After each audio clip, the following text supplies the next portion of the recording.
The Secret of Elmwood Lane. The 1990s were a time of simplicity and innocence in the small suburb of Elmwood Lane, just outside London, England. Families knew each other, children played in the streets until dusk, and life moved at a gentle, predictable pace. But beneath the surface of this idyllic community, a dark mystery was waiting to be uncovered.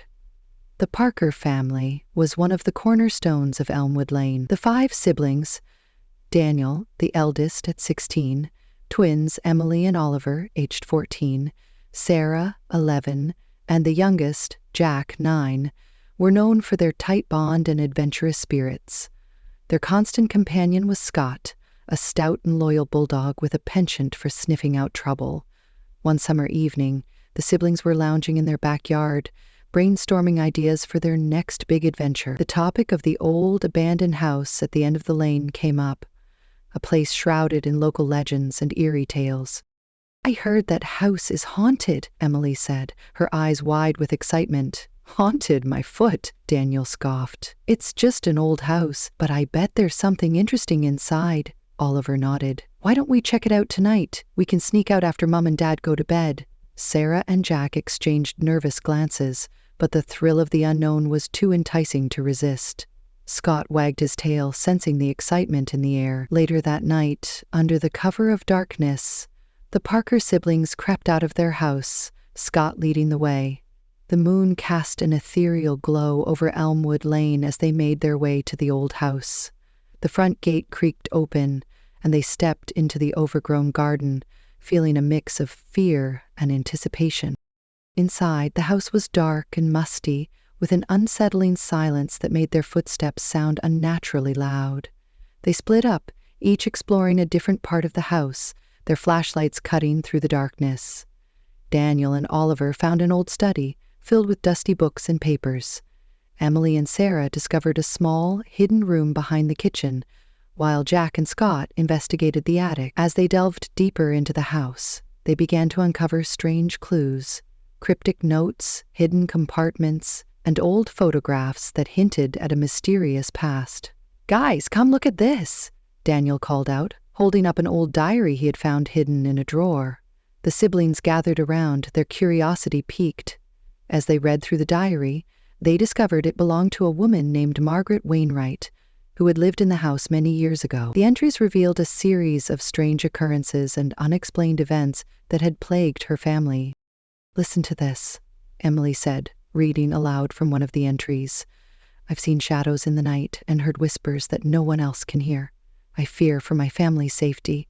The darkness is closing in, and I don't know how much longer we can hold out." A chill ran down their spines as they realized they were not the first to sense something sinister in the old house. Just as they were about to continue reading, Scott began to growl, his hackles raised. "What's wrong, boy?" Jack asked, but before he could get an answer, they heard a noise, a soft shuffling sound coming from the basement. With a mixture of fear and determination, they made their way to the basement door. As they descended the stairs, the air grew colder, and an oppressive feeling settled over them. At the bottom, they found an old chest, locked and covered in dust. Daniel used a hairpin to pick the lock, and with a creak, the chest opened. Inside, they found a collection of old documents, photographs, and a set of keys. Among the papers, they discovered a letter addressed to Margaret, warning her to leave the house immediately or face dire consequences. "This is getting really creepy," Oliver said, his voice trembling slightly. "We need to find out what happened to Margaret," Emily insisted. "Maybe it will help us understand what's going on." They decided to take the documents and photographs back home to study them further. Over the next few days, they pieced together the tragic story of Margaret Wainwright. She had been a talented artist who moved to Elmwood Lane with her husband and 2 children in the early 1970s. But their happiness was short-lived, as strange occurrences and unexplained events began to plague their home. Margaret's husband had vanished without a trace one night, leaving her to raise their children alone. Desperate for answers, she had turned to the local authorities, but they had dismissed her concerns as mere hysteria. The diary entries grew more frantic, detailing her descent into fear and paranoia.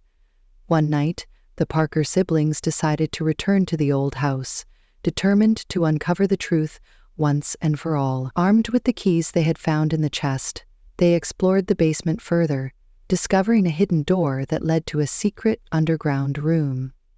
The room was filled with paintings, dark, haunting images that depicted the horrors Margaret had experienced. In the center of the room, they found a large canvas draped with a cloth. When they removed the cloth, they gasped in shock. The painting depicted a group of figures standing in a circle, their faces twisted in expressions of fear and anguish. In the center of the circle was a shadowy figure, its eyes glowing with malevolence. "Is that us?" Sarah whispered, pointing to the figures in the painting. Before anyone could respond, they heard a voice, a low, menacing whisper that seemed to come from the very walls themselves.